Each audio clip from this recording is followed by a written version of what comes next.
यह कहानी मैंने अपने गांव के ही एक बुजुर्ग जो कोलकाता में काम करते थे उनसे सुनी थी। एक बार की बात है कि कुछ अंग्रेज शिकारी भारत के किसी जंगल में शिकार पर गए। उस जंगल के बाहर एक डाक बंगला था, पर उसमें पहले से ही कोई बड़ा अंग्रेज अधिकारी ठहरा हुआ था। अस्तु इन अंग्रेज शिकारियों को जंगल के बीच बने एक पुराने डाक बंगले में रुकना पड़ा। इस डाक बंगले का रखवाला अपने परिवार के साथ रहता था और डाक बंगले में रुकने वाले लोगों की सेवा करता था। इस रखवाले के परिवार में उसकी बीबी तथा लगभग 14-15 साल की उसकी एकमात्र लड़की थी। एक शाम जब अंग्रेज शिकारी शिकार करके वापस डाक बंगले पर आए तो नहा धोकर पीने बैठ गए। पीने के बाद उन्हें इतनी चढ़ गई कि वे लोग पूरी तरह से बहक गए और उस रखवाले को गोली मारने के बाद उसकी बीबी तथा बच्ची को नोच डाले। इन पापियों को नशे में कुछ भी पता नहीं चला और नोचने के बाद उन दोनों को भी गोलियों से भून डाले और तीनों की लाश को डाक बंगले के पीछे दफना दिए। यह बात आई गई रह गई।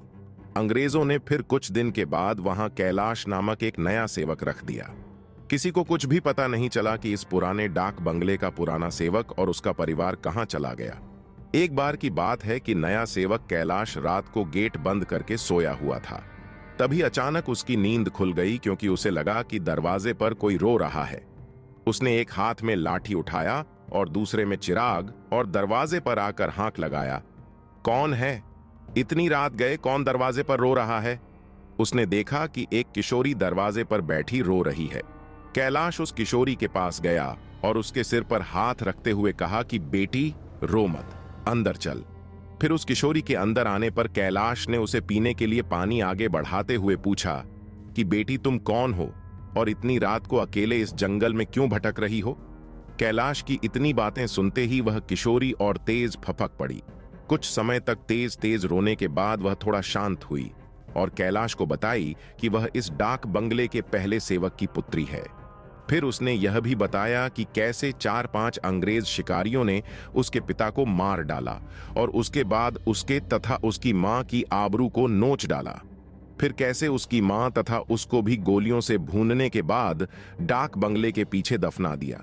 उस किशोरी की इतनी बातें सुनते ही कैलाश पूरी तरह सहम गया, पर निडरता दिखाते हुए पूछा कि ऐसे कैसे हो सकता है? अगर तू मर गई है तो मेरे सामने कैसे बैठी है? कैलाश की यह बात सुनते ही वह लड़की अचानक गायब हो गई और कैलाश कुछ समझ पाए। इससे पहले ही वह उस कमरे की दीवार पर उलटी टहलती नजर आई। कैलाश यह नजारा देखकर पूरी तरह से सहम गया।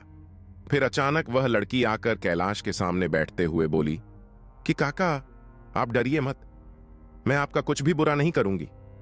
धीरे धीरे कैलाश का डर जाता रहा और उसने अपने मस्तक पर आई पसीने की बूंदों को गमछे से पोंछ लिया।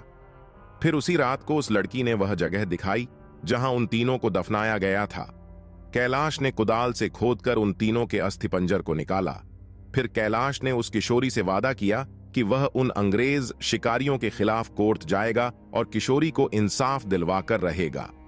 कैलाश की बातें सुनकर वह किशोरी रोते हुए बोली कि काका आपको कुछ नहीं करना है, बदला तो मैं लूंगी, बस आप मेरी थोड़ी सी मदद कर दें। फिर क्या, उस किशोरी के बताए अनुसार कैलाश ने बीमारी का बहाना बनाकर उस डाक बंगले की नौकरी छोड़ दी तथा उस किशोरी को किए वादे के अनुसार उस किशोरी के माता पिता की अस्थियों को जला दिया तथा उन दोनों के नाम पर पूजा पाठ भी करवाया। उन दोनों की मुक्ति हो गई, पर लड़की के कहे अनुसार कैलाश ने न लड़की के अस्थिपंजर को जलाया और न ही उसके क्रियाकर्म के लिए कोई अनुष्ठान पूजा पाठ ही किया, क्योंकि किशोरी ने कहा था कि अगर उसके लिए भी पूजा पाठ हो गई तो वह इस भूत ही योनि से मुक्त हो जाएगी और फिर उन दरिंदों से बदला नहीं ले पाएगी। समय बीतता गया और अब उस डाक बंगले में कोई नया सेवक आने को भी तैयार नहीं होता, क्योंकि कैलाश वहीं आसपास मंडराता रहता और नए आने वाले सेवक को भूतही कहानी सुनाकर भगा देता। कभी कभी वह किशोरी भी अपनी भूतही कारनामे से आने वाले नए सेवक को 9-2-11 कर देती। पर उस बंगले पर शिकारियों का आना कम नहीं हुआ। वे आते और खुद ही अपनी व्यवस्था करते, पर जो अब आता वह वापस नहीं जाता, क्योंकि उस डाक बंगले में ठहरने वाला हर अंग्रेज शिकारी उस लड़की का शिकार हो जाता।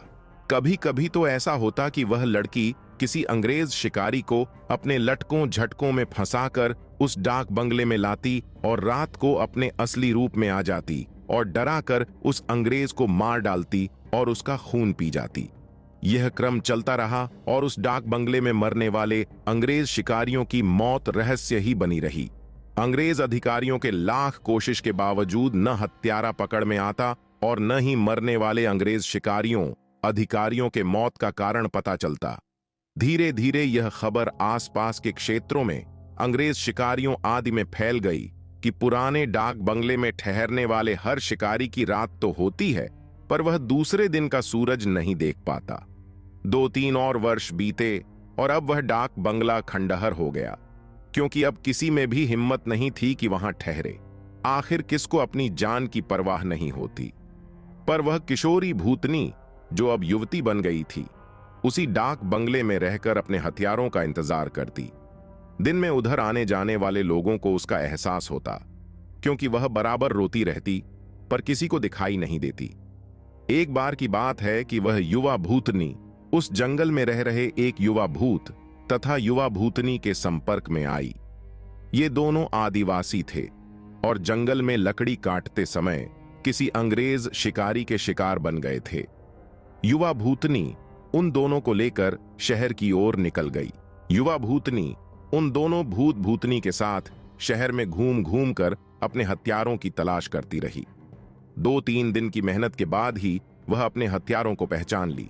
एक दिन वह शाम के समय खूबसूरत युवती बनकर उनमें से एक हत्यारे अंग्रेज शिकारी के घर पर गई। घर पर उस अंग्रेज के सिवा कोई नहीं था। फिर उसने खूब लटके झटके दिखाए और उस अंग्रेज को अपनी सुंदरता में फांस लिया। रूप लुभावन हो तो अच्छे अच्छों को फांसते देर नहीं लगती। योजना के अनुसार वह दूसरे दिन भी उस अंग्रेज से मिली। फिर उसे पूरी तरह विश्वास में लेने के बाद एक दिन कही कि क्यों नहीं हम लोग शिकार पर चलें। अंग्रेज ने कहा कि अच्छी बात है, मेरे कुछ मित्र शिकारी हैं, उन्हें भी लेकर चलते हैं। फिर क्या था, उस युवती भूतनी ने उस अंग्रेज से कहा कि मेरी एक और सहेली है, वह भी बहुत ही खूबसूरत है और शिकार पर जाना पसंद करेगी। फिर दूसरे दिन उस युवती भूतनी ने अपने साथ आए हुए दूसरी युवा भूतनी से उस अंग्रेज शिकारी को मिलवाया। अब तो अंग्रेज पूरी तरह उस भूतनी के माया जाल रूप जाल में फंस चुका था। एक दिन सुबह सुबह वह अपने उन्हीं पुराने दोस्तों के साथ जंगल की ओर निकल पड़ा। दिन भर शिकार करते रहे और खूब मौज मस्ती भी। शाम होने को आई तो अंग्रेज शिकारियों ने कहा कि अब सूर्य ढलने लगा है, क्यों ना हम लोग वापस शहर लौट चलें। अंग्रेज की बात सुनकर उस युवा भूतनी ने कहा कि ना, आज रात हम लोग यहीं ठहरकर जंगल का आनंद उठाते हैं। पर एक अंग्रेज शिकारी ने कहा कि हमने पहले से डाक बंगला तो बुक किया नहीं है, ठहरेंगे कहां। फिर क्या था, वह युवा भूतनी मुस्कुराई और बोली कि इसी जंगल में दूसरी ओर मेरे एक मित्र आदिवासी की कुटिया है, हम रात वहीं बिताएंगे और खूब मौज मस्ती करेंगे। अब हुआ यूं कि उस युवा भूतनी की योजना के अनुसार देखते ही देखते उसके मित्र युवा भूत ने एक मड़ई तैयार कर ली थी। उसमें ऐशो आराम की सारी चीजें भी ला दी थीं। उन दोनों युवा भूतनी के साथ ये अंग्रेज उस मड़ई में पहुंचे। इन अंग्रेज शिकारियों को उस मड़ई की दशा देखकर अजीब लगा, क्योंकि उस मड़ई में महलों बड़े बड़े होटलों जैसी व्यवस्था थी। रात को पार्टी शुरू हुई तथा साथ ही अंग्रेज अधिकारियों की सिट्टी पिट्टी गुम होना ही, क्योंकि पहले तो उन दो युवा भूतनी जो देखने में बहुत खूबसूरत लग रही थीं, अचानक बहुत ही डरावनी रूप बना ली। ऐसा रूप जिसे देखते ही अच्छे अच्छों की पैंट गीली हो जाए। फिर क्या था, उन भूतनियों ने ग्लास में खून भरकर लाकर उन अंग्रेजों को पिलाना शुरू कर दिया। किसी अंग्रेज की हिम्मत ही न थी कि वह ना करे, क्योंकि सब के सब पूरी तरह से डरे हुए थे और कांप रहे थे। अचानक आदिवासी युवा भी विकराल रूप में आ गया और अचानक उछलकर पास के एक मोटे पेड़ की मोटी शाखा को उछलकर इतना जोर से खींचा कि छर्र की आवाज के साथ वह मोटी शाखा टूट गई। उसके बाद वह विकराल भूत उन अंग्रेज शिकारियों में से एक को पकड़कर पैर के नीचे दबाकर देखते ही देखते चीर दिया और उसके खून को पीने लगा। उसका खून पीता देख दोनों भूतनियों ने भी लंबी लंबी विकराल चीभ निकालते हुए खून पीने में उसका साथ देने लगीं और साथ ही अपने बड़े बड़े नाखूनों से उसका शरीर जगह जगह से चीरने लगी। उस युवा भूतनी ने तो भयानक आवाज निकालते हुए दौड़कर एक दूसरे अंग्रेज शिकारी के पास पहुंची और उसकी आंखों में अपने विकराल भयावह भाले जैसे नखों को डालकर उसकी दोनों आंखों को इसके बाद उन तीनों भूतनी भूत ने एक एक कर सभी अंग्रेज शिकारियों को मार डाला। दूसरे दिन उन अंग्रेजों की खोज में गए अंग्रेज अधिकारियों को उनकी ऐसी विभत्स लाशें मिलीं जो देखने में बहुत ही भयावह लग रही थीं। उनको ऐसे नोचा गया था कि लगता था कि यह किसी मनुष्य या जानवर का काम ही नहीं हो सकता। कैलाश को तो सब कुछ पता ही था, पर वह किसी को कुछ नहीं बताया। फिर एक दिन समय निकालकर गोपनीय रूप से कैलाश ने उस युवा भूतनी के कंकाल को भी जला दिया तथा उसकी मुक्ति के लिए एक पूजा करवा दी। यह एक काल्पनिक कहानी है, पर हकीकत भी हो सकती है उन लोगों के लिए जो अपनी शक्ति संबंधों का नाजायज फायदा उठाते हुए गलत कार्यों को अंजाम देते हैं और उन्हें लगता है कि कोई उनका बाल बांका भी नहीं कर सकता। हमेशा वैसा ही कार्य करें जैसा आप दूसरों से अपने तथा अपनों के प्रति चाहते हैं।